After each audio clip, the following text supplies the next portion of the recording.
No jopas jotakin. Mitäs lättyjä nämä ovat?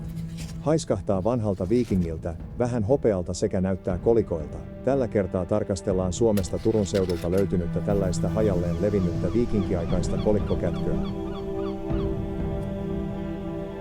Mutta palataan sitä ennen 1000 vuotta taaksepäin, loppukesän alkavaan iltaan, kun pieni viikinkiryhmä saapui Lounais-Suomeen veneellään. He olivat kuulleet, että paikalliset suomalaiset olivat rauhanomaisia ja reiluja kauppakumppaneita, jotka vaihtoivat turkiksia ja hunajaa hopeaan ja rautaan. He päättivät jättää veneensä rannalle ja lähteä etsimään suomalaisia kyläläisiä metsän läpi. Ryhmän johtaja oli Thorsten, rohkea ja kunnianhimoinen nuori mies, joka halusi näyttää kotikylälleen ja varsinkin isälleen, että hän oli kykenevä viikinkipäällikkö. Hän oli varma, että hän löytäisi suomalaiset ja tekisi heidän kanssaan hyvät kaupat. Hänellä oli mukanaan arvokasta vaihtotavaraa, joilla voisi täydentää ryhmänsä tarvikkeita tulevaa retkeä varten. Ryhmän vanhin oli Sigurd, harmaahapsinen ja ryppyinen mies, joka oli ollut monilla retkillä ja taisteluissa. Hän oli kokenut ja viisas, mutta myös väsynyt ja sairas, tiedostaen, että tämä saattaisi olla hänen viimeinen matkansa. Hänellä oli nahkapussissaan kourallinen hopeakolikoita, jotka hän oli varannut ostaakseen uuden karhunturkin talvea varten. Ryhmän muut jäsenet olivat nuoria ja innokkaita miehiä, jotka seurasivat Thorstenia ja Sigurdia uskollisesti. Heillä oli mukanaan aseita,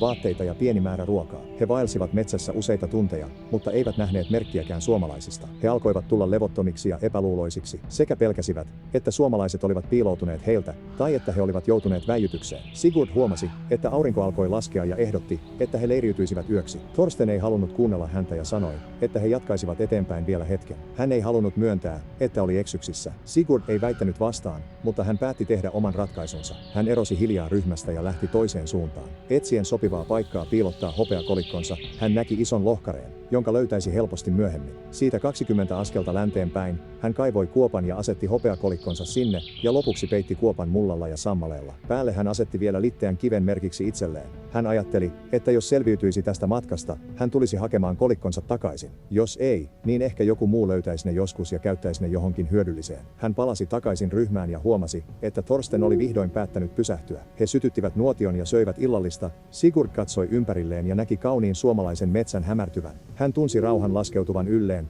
aivan kuin joku taakka olisi poistunut. Hän ei tiennyt, mitä huominen toisi, mutta hän oli valmis siihen. Hänen oli hyvä olla nyt.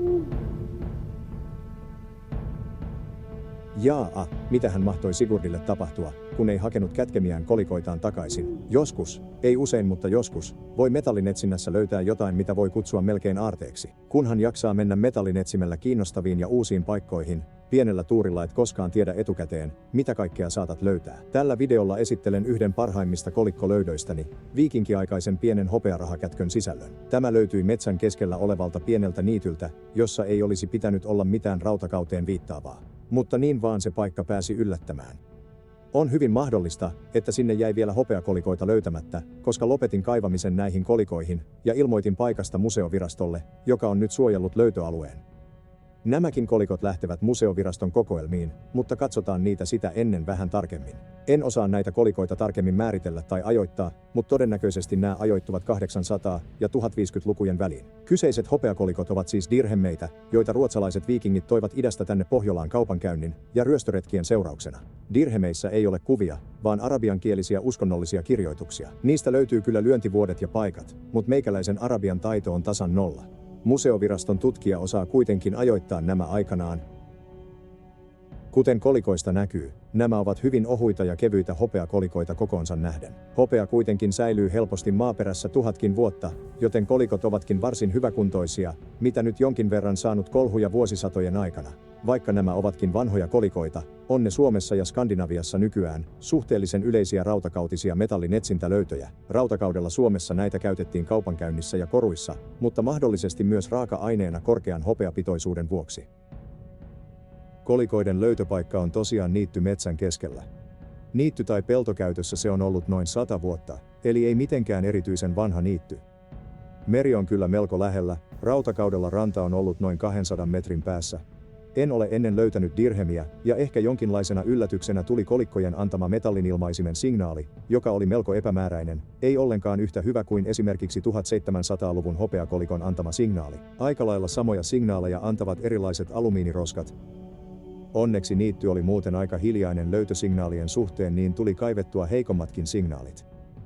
Roskaisella paikalla nämä kolikot olisi todennäköisesti jäänyt kaivamatta. Peltolöydöissä, joksi nämäkin lasken, on aina se ongelma, ettei voi olla täysin varma siitä, että onko löytö oikeasti juuri siihen paikkaan aikoinaan tippunut tai jätetty. Peltojen auraukset niitä tietysti siirtelee, mutta pelloille on tuotu usein maata myös muualta, jopa hyvin kaukaakin. Vielä puoli vuosisataa sitten pelloille tuotiin lantakasoja ja pelloille levitettiin eri rakennustyömailta kaavittua pintamaata. Joten pelloilta löytyneistä esineistä ei voi tietenkään täysin varmasti sanoa, onko esine hukattu aikoinaan juuri siihen. Kyntösyvyyden alapuolella olevat löydöt ovat tietysti asia erikseen. Nämä dirhemit löytyi noin 5 ja 10 sentin syvyydestä, eli ihan pintakerroksesta. Voi siis olla, että ovat kulkeutuneet sinne esimerkiksi jätemaan mukana. Itse uskon kuitenkin, että nämä ovat Sigurdin tälle paikalle piilottamasta kolikkokätköstä, mikä on niityn raivauksen yhteydessä levinnyt pienelle alueelle. Tällaista tälle kertaa, seuraavalla videolla taas uusia löytöjä.